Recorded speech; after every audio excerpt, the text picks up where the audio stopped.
Hello friends, एक बार फिर से स्वागत करता हूं आपके अपने YouTube channel pharma warrior hub में। तो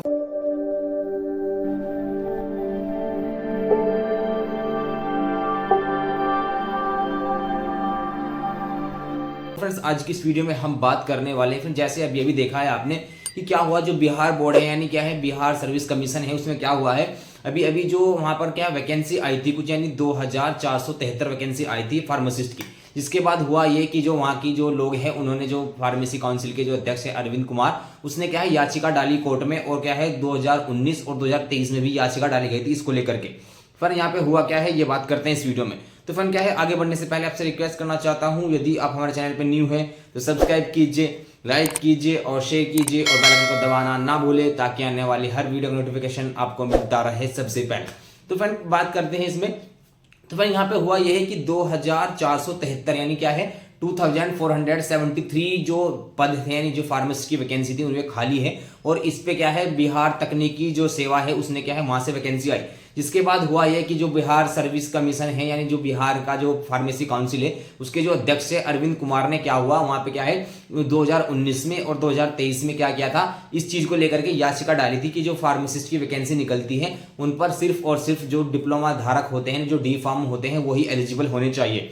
तो फिर क्या है अब हुआ ये कि जो बिहार का पटना है, पटना का जो सुप्रीम कोर्ट है उसने क्या किया है, जो बिहार का लोकल उच्च स्तरीय कोर्ट है उसको लेकर के हुआ ये कि जो वहाँ के सुप्रीम कोर्ट है बिहार का, उसने ये रास्ता साफ कर दिया गया है कि जो वहाँ का कोर्ट है उसका जो उसने जो याचिका थी उसको लेकर के उसमें क्या है उसने खारिज कर दिया गया है। और उसको लेकर के उसने कुछ भी प्रक्रिया नहीं दी। उसने बोला है कि जो स्टेट गवर्नमेंट कर रही है वो बिल्कुल सही कर रही है। जिसके बाद हुआ ये कि सिर्फ उसने क्या किया, जो गवर्नमेंट वैकेंसी निकलती है फार्मासिस्ट की, उसने जो बोला है कि सिर्फ उन पर ही डिप्लोमा धारक ही क्या है एलिजिबल हो गए। उसके लिए जो बी फार्म जो बी फार्म होते हैं या फिर जो मास्टर्स किए होते हैं, एम फार्म किए होते हैं, वो इस चीज के लिए एलिजिबल नहीं है। जिसके बाद हुआ ये कि क्या है जो सुप्रीम कोर्ट है उस पे क्या है बच्चों ने क्या किया, जो बी फार्म किया है जिन्होंने या फिर जिन्होंने एम फार्म किया है, उन्होंने बोला कि क्या ज्यादा पढ़ा होना कि ज्यादा योग्यता होना गुनाह है। तो जिसको लेकर के फिर वहाँ के जो स्टूडेंट्स है, जो हायर एजुकेशन है, उन्होंने क्या किया, उन्होंने याचिका दायर की है सुप्रीम कोर्ट में। और सुप्रीम कोर्ट में उसकी जो वहाँ का उच्च कोर्ट है यानी पटना का, उसको क्या है उसको जो फार्मासिस्ट है उसमें दोस्तों सिर्फ और सिर्फ क्या है डिप्लोमा धारक को ही एलिजिबल माना गया है। और ये रास्ता साफ भी कर दिया गया वहाँ के क्या है पटना के उच्च सुप्रीम कोर्ट ने। लेकिन इसको लेकर के फिर वहाँ के बच्चों ने क्या है उस जारी का फिर उसके बच्चों ने क्या है वहाँ पे क्या किया याचिका दायर की है सुप्रीम कोर्ट में लेकर के इस चीज को लेकर के।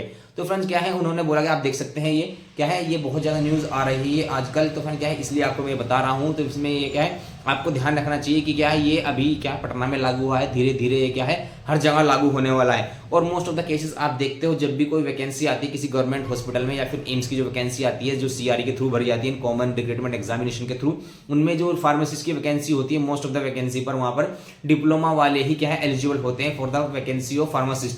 फिर उसके बाद जो वैकेंसी आती है यानी क्या सुपरिटेंडेंट की वैकेंसी आती है या फिर क्या है स्टोर कीपर की वैकेंसी आती है, उस कंडीशन में क्या है एलिजिबल होते हैं हमारे बी फार्म और एम फार्म वाले। तो फिर क्या ये जो ज्यादा पढ़ा लिखा होना, ये बात तो उनकी भी सही है कि क्या ज्यादा पढ़ा लिखा होना, ज्यादा पैसे खर्च करके पढ़ना, क्या ये मान्यता नहीं है या फिर क्या है वो योग्य नहीं है। वो तो डिप्लोमा वाले से ज्यादा जानते, ज्यादा एजुकेशन रखते हैं, ज्यादा उनको पढ़ाया जाता है, ज्यादा सब्जेक्ट होते हैं उनके पास, तो फिर भी वो एलिजिबल नहीं है। तो फिर क्या या तो फिर ये कोर्स नहीं होना चाहिए, तो फिर क्या अगर ये कोर्स होना चाहिए तो फिर सबको इक्वल अपॉर्चुनिटी देनी चाहिए। तो फिर क्या है ये सरकार को देखना चाहिए कि क्या है इसके लिए तो सभी एलिजिबल होने चाहिए। मेरा मानना तो यही है, क्योंकि क्या है आप ये कहो कि आपने तो ये क्या है, लेकिन क्या है ये नहीं है, क्योंकि क्या सबके लिए एक इक्वल कानून होना चाहिए। मेरे अकॉर्डिंग अगर उसने ज़्यादा पढ़ा है तो वो ज़्यादा एलिजिबल है इस चीज़ के लिए। तो फिर क्या है आप कैसे बोल सकते हो कि ये डिप्लोमा धारक ही ज़्यादा इसके लिए एलिजिबल है। तो फिर क्या है सभी को इक्वल अपॉर्चुनिटी देनी चाहिए और सभी का ध्यान रखना चाहिए। अब जिन बच्चों ने बी फार्म किया है या एम फार्म किया है, उन्होंने ज़्यादा पैसे लगाकर मास्टर किया है, स्पेशलाइजेशन किया है, तो क्या वो घर पे बैठेंगे? तो फिर क्या है इसीलिए क्या है मैं कहता हूँ, मेरा भी यही मानना है कि इसके लिए क्या है सभी को क्या एलिजिबल होना चाहिए, सभी को इक्वल अपॉर्चुनिटी मिलनी चाहिए। तो फ्रेंड क्या है और फिर इसके बाद हुआ ये कि फ्रेंड्स क्या है सुप्रीम कोर्ट ने बोल दिया है कि जो बी फार्म और जो एम फार्म वाले स्टूडेंट है वो जो और कोई पद आते हैं उनके लिए क्या है एलिजिबल है। तो फिर मेरा मानना तो यही है कि वो क्या है वो सभी के लिए एलिजिबल होने चाहिए। अगर क्या है फार्मासिस्ट की वैकेंसी निकलती है, ड्रग इंस्पेक्टर की वैकेंसी निकलती है या फिर क्या है जैसे टेक्नीशियन की वैकेंसी निकलती है, तो सभी पे क्या है एलिजिबल होने चाहिए। तो फिर ये डिपेंड करता है कि बच्चे ने कितना पढ़ा है। अब ये क्या है एक बच्चा तो 2 साल लगा अपने 2 साल लगा रहा है डिप्लोमा लेकर के, एक बच्चा 4 साल लगा रहा है, अपने 6 साल लगा रहा है। तो क्या आप 2 साल वाले को 6 साल वाले के साथ कंपेरिजन करोगे? तो फ्रेंड्स क्या है, ये सरासर गलत है और क्या है, इसको लेकर के स्टूडेंट्स ने याचिका दायर की है सुप्रीम कोर्ट में और उन्होंने सही किया है, तो मैं उसके फेवर में। तो फ्रेंड्स क्या आप बताइए, आप किसके फेवर में हो? आप डिप्लोमा धारक डिग्री वाले के धारक के फेवर में हो, या फिर क्या है जिन बच्चों ने मास्टर्स एजुकेशन किया है, अपने हायर एजुकेशन किए, उनके फेवर में? तो फ्रेंड अपना कमेंट जरूर दीजिए, बताइए, आप अपनी सलाह दीजिए, अपना विचार दीजिए जरूर। तो फ्रेंड डिस्कस करेंगे नेक्स्ट वीडियो में। Thank you friends and keep supporting.